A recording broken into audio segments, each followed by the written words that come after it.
안녕하세요. 파이썬 코드 짜다 보면 누구나 한 번쯤은 빠져봤을 if 지옥. 오늘은 말이죠. 이 복잡한 조건문들을 어떻게 하면 좀 더 깔끔하게 또 효율적으로 만들 수 있는지 그 비법들을 한번 제대로 파헤쳐 보려고 합니다. 코딩하다 보면 이런 생각 다들 한 번쯤 해보셨을걸요? if문이 막 끝도 없이 중첩되면서 내가 짠 코드인데도 대체 어디로 가고 있는지 길을 잃는 것 같은 순간 말이에요. 맞아요. 바로 이 골치 아픈 문제를 해결하는 게 오늘 우리의 목표입니다. 자, 화면에 보이는 바로 이게 우리가 오늘 정복해야 할 적, 이름하여 파멸의 피라미드입니다. 코드가 돌아가기야 하겠죠. 근데 한번 생각해 보세요. 몇 달 뒤에, 아니 몇 주 뒤에라도 이 코드를 다시 열어봐야 한다면 들여쓰기가 한 단계, 두 단계 깊어질수록 가독성은 정말 뚝뚝 떨어지고요. 유지 보수는 상상만 해도 끔찍한 악몽이 되는 거죠. 자, 그럼 이 피라미드를 무너뜨리기 위한 우리의 작전 계획을 한번 볼까요? 우선 파멸의 피라미드가 대체 뭔지 그 정체를 확실히 하고요. 그리고 파이썬이 어떤 방식으로 결정을 내리는지 기본 원리를 파악할 겁니다. 그 다음엔 고전적인 if, else부터 아주 강력한 최신 무기인 패턴 매칭, 그리고 코드를 아주 납작하게 펴주는 기술까지 여러분의 코딩 무기고를 꽉꽉 채워드릴게요. 좋습니다. 그럼 첫 번째 단계부터 시작해 볼까요? 바로 파멸의 피라미드입니다. 흔히 그러잖아요. 적을 알아야 이길 수 있다고요. 이 문제가 도대체 왜 생기는 건지, 그리고 이게 우리 코드에 얼마나 나쁜 영향을 미치는지 아주 명확하게 짚고 넘어가겠습니다. 이 복잡하다는 느낌을 그냥 느낌으로만 두는 게 아니라 객관적인 숫자로 측정하는 방법이 있어요. 바로 순환 복잡도라는 건데요. 이름은 좀 어려워 보이지만 사실 간단해요. 코드 안에 갈림길이 총 몇 개나 있나? 이걸 세는 거라고 생각하시면 됩니다. 생각해 보세요. 갈림길이 많으면 많을수록 당연히 길을 잃기 쉽고 모든 길을 다 테스트해 보기도 힘들어지겠죠? 자, 한번 보세요. 아까 그 코드, if문 3개밖에 없어서 간단해 보였잖아요. 근데 이 코드의 순환복잡도 점수가 무려 4나 됩니다. 이게 무슨 뜻이냐면 코드가 실행될 수 있는 경로가 기본 하나에다가 if문 3개가 더해져서 총 4갈래 길이 생겼다는 의미예요. 이 숫자가 올라가면 올라갈수록 코드는 예측 불가능해지고 버그가 슬쩍 숨어들 공간도 그만큼 넓어지는 거죠. 그러니까 우리의 미션은 뭐다? 바로 이 숫자를 확 낮추는 겁니다. 자, 그럼 어떻게 해야 이 복잡도를 낮출 수 있을까요? 좋은 코드를 짜려면 먼저 파이썬이라는 선수가 어떤 규칙으로 경기를 뛰는지부터 알아야겠죠. 파이썬의 의사결정 방식, 즉 이 게임의 절대적인 룰을 이해하는 단계로 넘어가 보겠습니다. 우리가 초등학교 때 수학 배우면서 괄호 먼저, 그 다음에 곱하기 나누기, 마지막에 더하기 빼기 이런 순서 외웠잖아요. 파이썬도 똑같습니다. 이 표에 나와 있는 것처럼 아주 엄격한 우선순위가 있어요. 괄호가 언제나 왕이고요. 그 다음이 산술연산, 비교연산 순서죠. 근데 여기서 진짜 중요한 건 뭐냐면 우리가 조건문에서 맨날 쓰는 and랑 or와 이 논리연산자들이 거의 꼴찌라는 거예요. 이 순서를 제대로 모르면 나는 이렇게 되라고 짰는데 파이썬은 전혀 다르게 해석해버리는 그런 황당한 일이 생길 수 있습니다.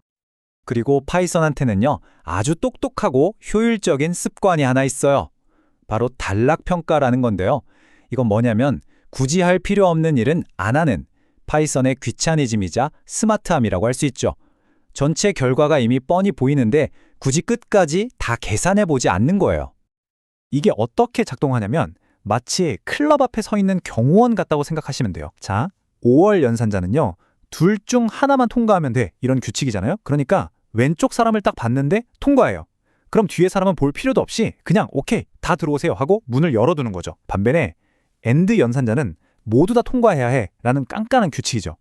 그래서 왼쪽 사람을 봤는데 바로 탈락이다? 그럼 그 즉시 다 돌아가세요 하고 문을 닫아버리는 겁니다. 이 원리만 잘 이용해도 코드가 훨씬 빨라지고 안전해집니다. 자, 이제 기본 규칙도 익혔겠다. 본격적으로 문제 해결에 나설 시간입니다. 우리의 첫 번째 도구 상자를 한번 열어보죠. 우리에게 가장 친숙한 무기, 바로 if, elif, else 구조부터 살펴보겠습니다. 네, if, elif, else는 정말 우리한테 익숙하죠. 마치 도미노 게임 같아요. 첫 번째 조건, if를 툭 건드려보고 안 맞으면 다음 elif, 또 안 맞으면 그 다음 elif 이렇게 순서대로 쭉 확인하다가 딱 맞는 블럭을 실행하고 나면 나머지는 쳐다도 안 보고 바로 그 체인을 빠져나오는 방식이죠. 여러 가지 선택지 중에서 딱 하나만 골라야 할 때 아주 클래식하면서도 유용한 방법입니다. 하지만 여러분, 파이썬은 가만히 있지 않죠. 계속해서 진화합니다. 그리고 파이썬 3.10 버전부터는요, 이 제어 흐름을 다루는 데 있어서 훨씬 더 강력하고 세련된 말 그대로 신무기가 등장했습니다. 그 이름은 바로 매치 체이스 문입니다. 와, 이 비교표 한번 보세요. 매치 케이스가 얼마나 강력한지 그냥 한눈에 딱 들어오지 않나요? 왼쪽에 if 스테이터스 이퀄 뭐 이겨, elif 스테이터스 이퀄 뭐 이겨 이렇게 정신없이 반복되던 코드가 오른쪽을 보세요. 스테이터스라는 변수는 딱 한 번만 써주고 각 경우를 아주 깔끔하게 나열하고 있죠. 특히 저 케이스 401, 빨 403 부분, OR을 덕지덕지 붙일 필요 없이 저 파이프 기어 하나로 여러 조건을 간결하게 묶어버리는 거, 이거 정말 대단하지 않습니까? 자, 그럼 이런 생각이 드실 거예요. 와, 매치 케이스 좋네. 이제 if else는 버려야 하나? 아니죠. 모든 도구는 제 용도가 있는 법입니다. 이 표가 그 가이드라인을 명확하게 제시해줘요. 아주 간단하게 참 거짓만 따지거나 여러 변수를 섞어서 복잡한 논리를 만들어야 할 땐 여전히 if else가 좋습니다. 하지만 딱 하나의 변수 값을 가지고 이 값이 400일 땐 이거, 404일 땐 저거, 500번대일 땐 요런 패턴, 이런 식으로 여러 특정 값이나 패턴과 비교할 땐 매치 케이스가 가독성 면에서 압도적으로 유리합니다. 자, 이제 드디어 오늘 내용의 하이라이트라고 할 수 있겠습니다. 복잡하게 얽힌 함수를 아주 우아하게 풀어내는 가장 효과적인 기술, 바로 가드 클로즈, 우리말로는 보호절이라고도 하는 이 패턴을 소개해 드릴게요. 자, 이 코드를 한번 보시죠. 주문을 생성하는 함수인데요. 성공적으로 OK를 반환하려면 if문을 무려 3개나 통과해요. 진짜 중요한 핵심 로직이 저 안쪽 깊숙한 곳에 꼭꼭 숨어 있는 거죠. 읽기가 너무 힘들어요. 가드 클로즈는 말 그대로 함수의 경호원입니다. 함수 입구에서 딱 버티고 서서 들어오는 값들을 검문하는 거예요. 그러다가 이 조건은 안 맞는데? 그럼 더 들어올 생각 말고 여기서 바로 나가세요 하고 딱 잘라버리는 거죠. 즉, 비정상적인 상황, 예외적인 상황들을 맨 앞에서 먼저 쳐내는 겁니다. 그리고 이게 바로 가드 클로즈를 적용한 결과입니다. 와, 정말 놀랍지 않나요? 코드가 완전히 평평해졌어요. 함수 시작 부분에서 이런 경우는 안 돼, 저런 경우도 안 돼 하고 예외적인 상황들을 미리 다 쳐내고 나니까 이 함수에서 가장 중요한 핵심 성공 경로, 우리가 흔히 해피패스라고 부르는 그 길이 맨 아래에 아무런 방해 없이 아주 선명하게 드러나죠. 이제 이 코드는 누가 봐도 뭐라는지, 성공 조건이 뭔지 1초 만에 파악할 수 있습니다. 바로 이 문장이 가드 클로즈 패턴의 핵심 철학을 담고 있습니다. 잘못된 길로 빠질 것 같으면 그냥 초반에 일찌감치 돌려보내라. 그리고 진짜 가야 할 중요한 길은 어떤 방해도 없이 쭉 뻗어나가게 하라. 항상 이걸 기억하세요. 자, 이제 정리를 해볼 시간입니다. 오늘 우리가 살펴본 if, elif, else, 매치 케이스, 그리고 가드 클로즈 같은 이런 모든 기술들은요, 사실 하나의 큰 목표를 향하고 있어요. 그건 바로 컴퓨터만 알아듣는 코드가 아니라 지금 내 옆에 있는 동료 개발자, 그리고 몇 달 뒤에 나 자신이 쉽게 이해할 수 있는, 즉 사람을 위한 코드를 작성하는 겁니다. 오늘 우리가 함께 알아본 내용들 핵심만 다시 한번 짚어볼까요? 첫째, 깊게 중첩된 파멸의 피라미드는 무조건 피해야 합니다.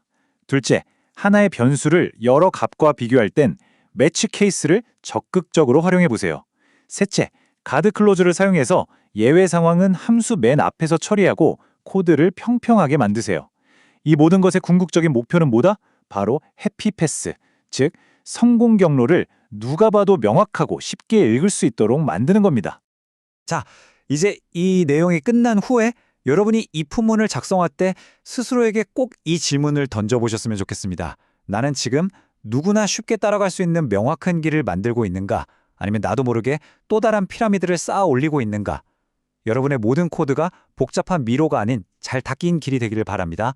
들어주셔서 감사합니다.